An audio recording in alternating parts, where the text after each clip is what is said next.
Diamond drills screeched against the surface, but left no mark. When they tried using a thermal lance, smoke filled the chamber. After hours of effort, a thin crack appeared in the seal.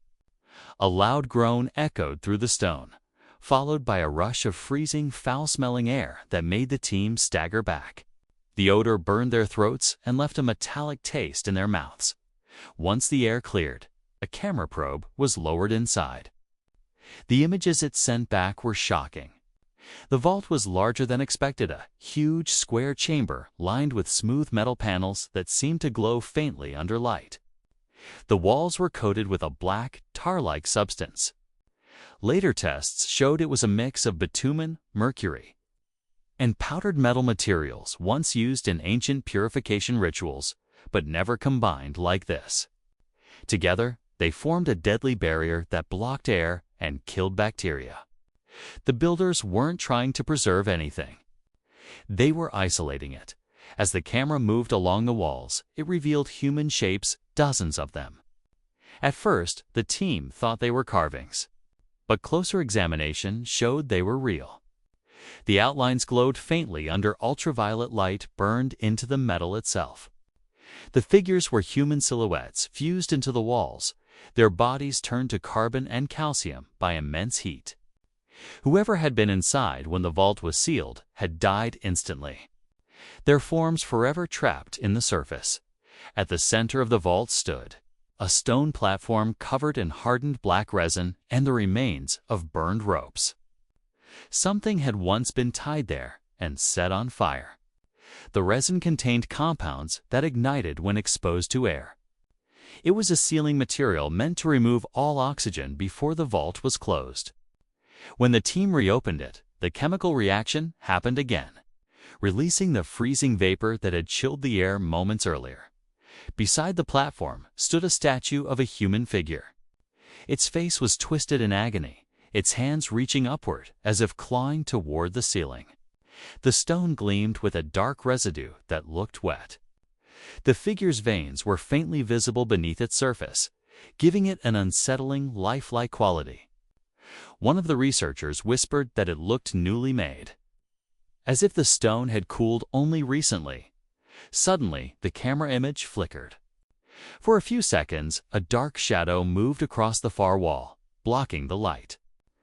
The operator said it was interference, but the temperature dropped again. The vibration returned, steady and rhythmic, like a slow heartbeat beneath the floor. The sound continued for nearly a minute before fading away.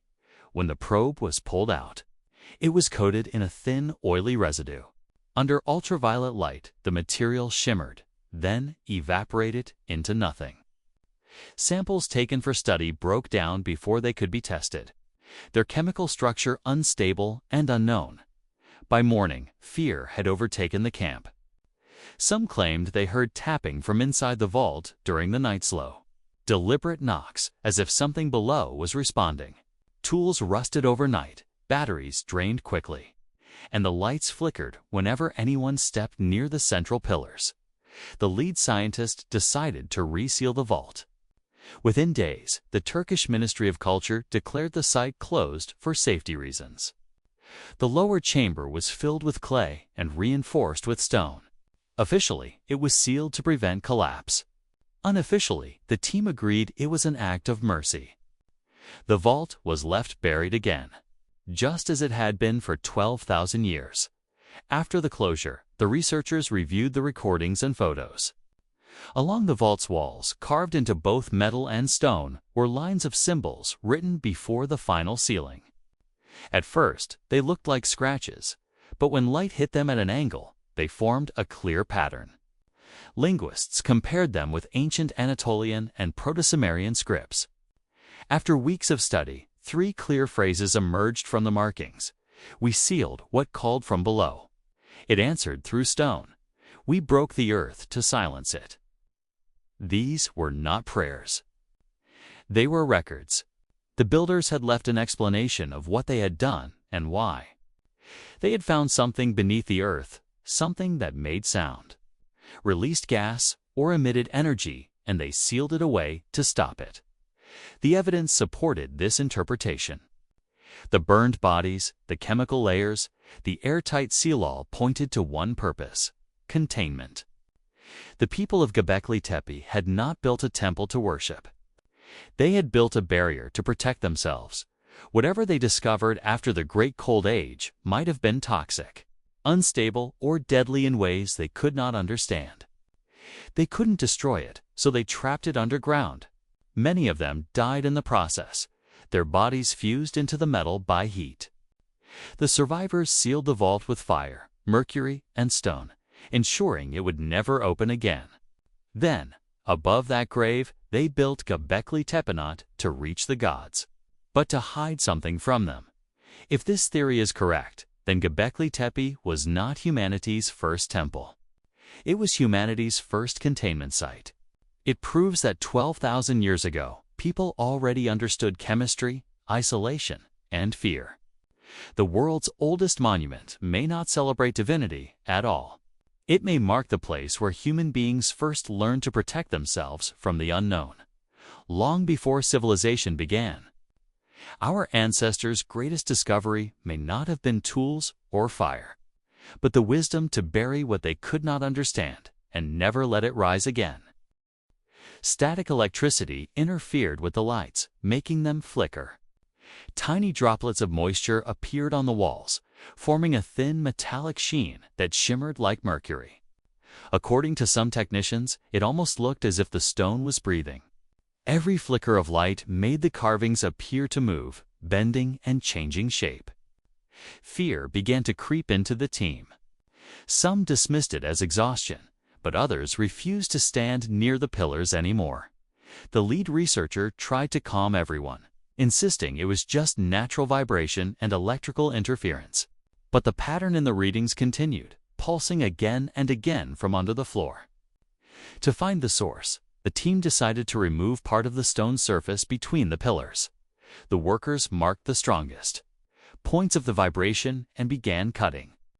As the first slab came loose, the humming grew louder, and the sensors spiked one last time before suddenly going silent.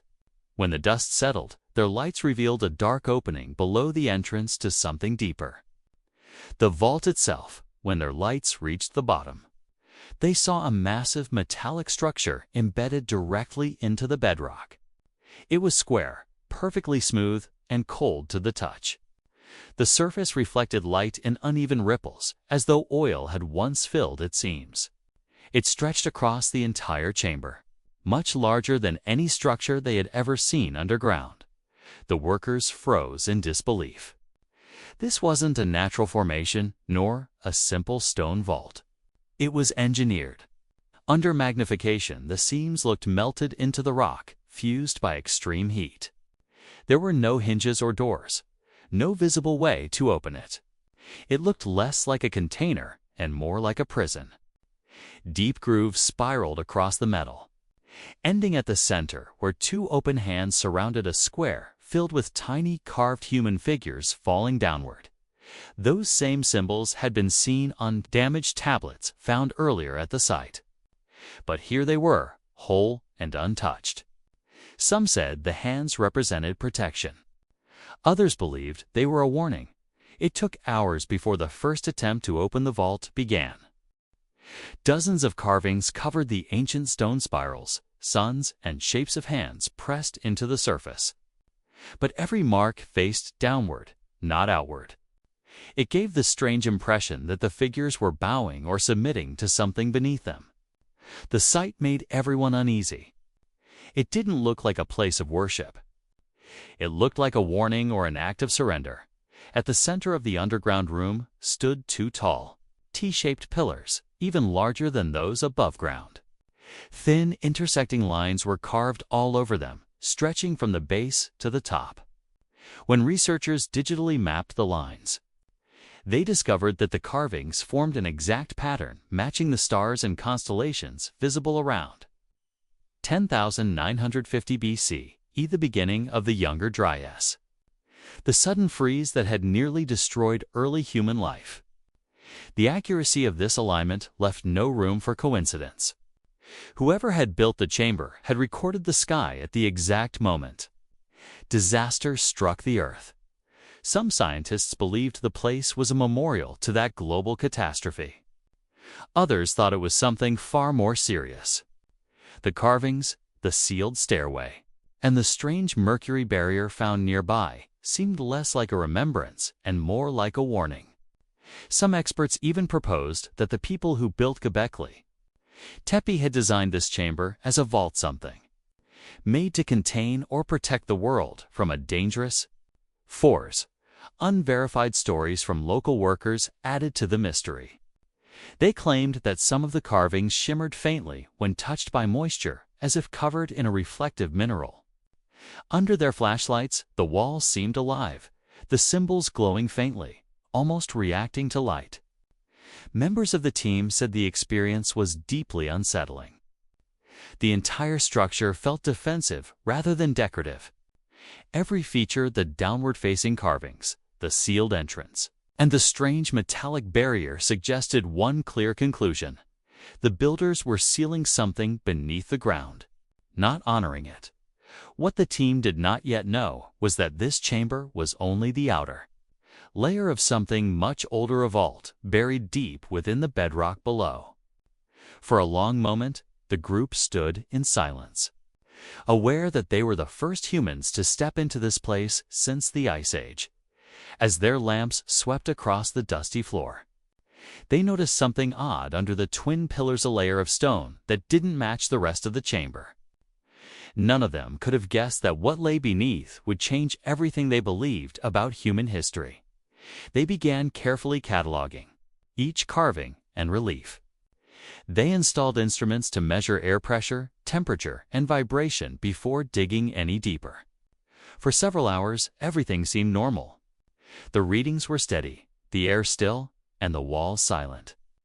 But then the instruments began to act strangely.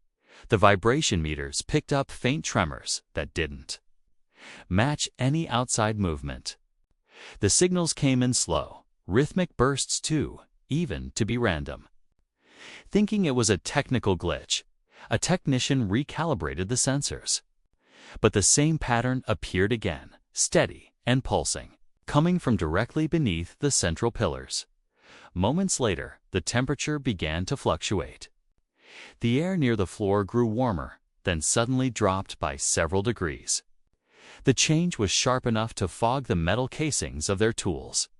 One researcher compared it to the heartbeat of a living thing.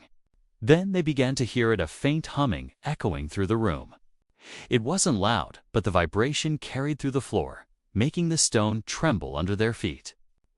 Dust rose from cracks between the slabs, not as if blown by wind, but drawn upward by air escaping from below. When they placed a probe into one of the cracks, it detected weak electromagnetic signals repeating in coded intervals. The pattern didn't match anything geological. Some believed it was caused by magnetic minerals underground. Others felt something else was producing it, something artificial that had been active for 12,000 years. The air inside the chamber seemed to shift. They re-examined the foundations and discovered something odd. Beneath the central ring, a solid layer of limestone slabs that seemed to seal off a space below. At first, they assumed it was a floor. But when the slabs were lifted, they uncovered a row of stone tablets arranged with eerie precision. Each tablet was the same size, placed edge to edge like pieces of a vast puzzle at first glance. The carvings seemed ordinary abstract lines, animals, human forms, but closer inspection revealed something far stranger. Many of the faces had been deliberately defaced, their eyes chipped away. Symbols were split in half or erased entirely. It wasn't erosion. Someone had tried to destroy specific parts of the design while leaving others untouched, as if censoring a story too dangerous to be told. Under laboratory examination, the tablets revealed even more secrets.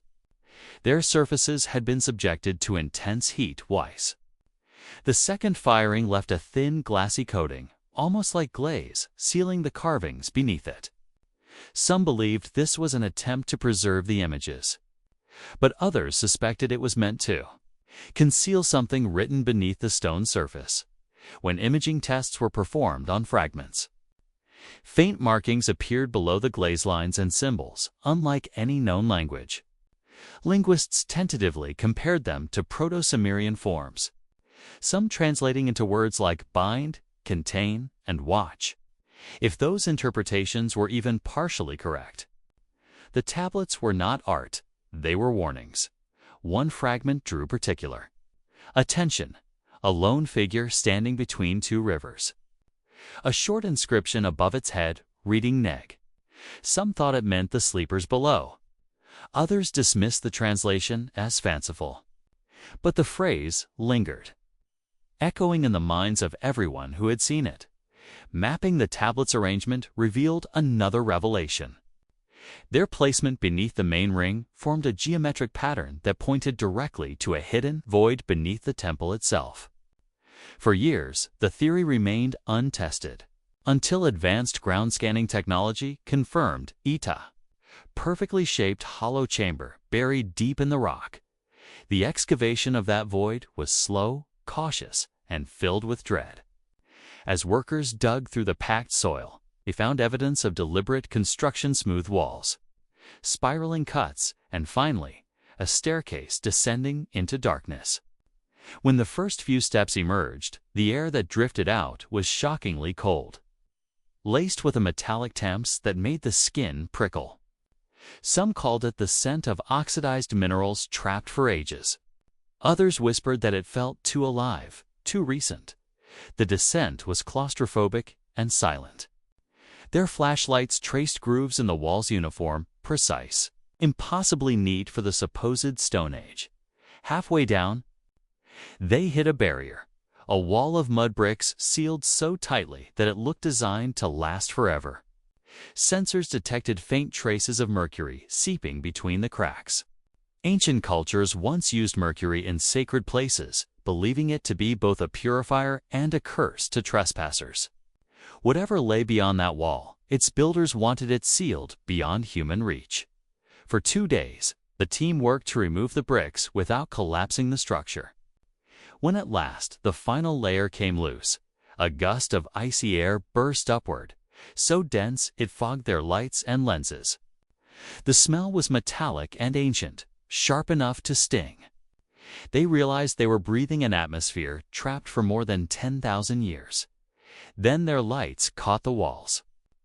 The chamber was circular, carved from solid rock, smooth as polished glass.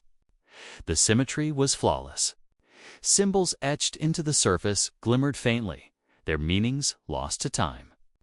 In the center stood 2 smaller pillars, miniature versions of those above ground each, marked with deep grooves that might once have held something between them. No one spoke for a long time. The air felt heavy, almost vibrating, as if the chamber itself was alive. Instruments began to fail, again compasses spinning, digital readings freezing.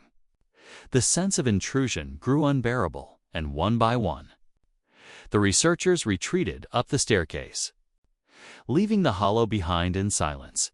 When the chamber was resealed days later, official reports described it merely as a subterranean cavity of ceremonial significance. No mention was made of the mercury, the inscriptions, or the broken instruments. But those who had been there could not forget the feeling that something beneath Göbekli Tepe was not meant to be disturbed. Today, the site still stands, a labyrinth of ancient pillars rising from the dust, defying the logic of time and reason. Tourists walk its paths, unaware that beneath their feet lies a secret sealed by human hands 12,000 years ago. Scholars call it the birthplace of civilization. But others whisper a darker truth, that Göbekli Tepe was not the beginning of our story, but the end of another. And somewhere below that hill, behind a wall of stone and silence, the past still waits. Beneath the scorching sun of southeastern Turkey lies a hill that was never meant to exist. Locals once called it Potbelly Hill. Göbekli Tepe, a name whispered without significance for centuries. But when modern archaeologists set foot upon its stony crest, they unknowingly stepped into a riddle that would rewrite history and disturb the comfort of science itself. It began like any ordinary excavation. with brushes and trowels scraping against the dry soil. The team had expected to find remnants of a forgotten village or perhaps a medieval burial ground. Instead, they unearthed the first of many colossal pillars, carved in the unmistakable shape of a T. What lay beneath the earth was far beyond anyone's imagination, a structure older than any temple, any city, any known monument built by human hands. The air that escaped from the sealed chamber was cold enough to burn. It carried a metallic scent, thick and unnatural, as if the very earth exhaled something it had been forced to keep hidden. Instruments malfunctioned, compasses spun aimlessly, and the quiet hum of unease filled the site. No one could explain it, yet no one dared to stop. The story of Göbekli Tepe truly began in the early 1990s, when a German archaeologist named Klaus Schmidt arrived in Turkey to re-examine the unassuming mound. Previous researchers had dismissed it decades earlier, labeling it a medieval graveyard and leaving behind only sketches and notes. To Schmidt, however, the hill seemed different. The fragments scattered across its surface, limestone blocks, pottery shards, and carved stones, appeared too deliberate to be natural debris. Something in his instincts told him that the mound was hiding a truth much older than anyone believed. So, he stayed. Day by day, layer by layer.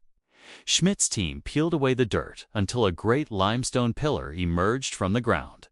5 meters tall, smooth as though carved by hands that understood geometry, it stood silently amid the dust.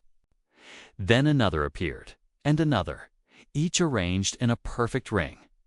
The carvings upon them were exquisite foxes, snakes, vultures, boars, and mysterious symbols that no one could decipher.